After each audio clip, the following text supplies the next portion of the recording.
If you want to take a long screenshot on a Xiaomi 17T or 17T Pro, what you can do is, first of all, you can open any page or app where we can scroll. For example, I'm going to use the Google app in this case.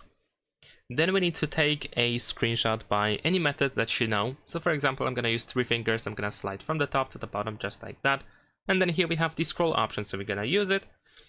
And then we should be able to wait for the phone to scroll down. As you can see, it scrolls down automatically, but you can also use your finger and then you can scroll down by yourself.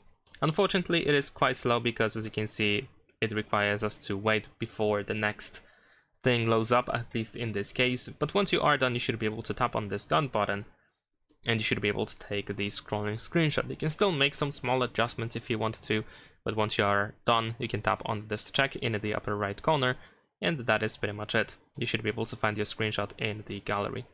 So that's pretty much it. Leave a like and subscribe.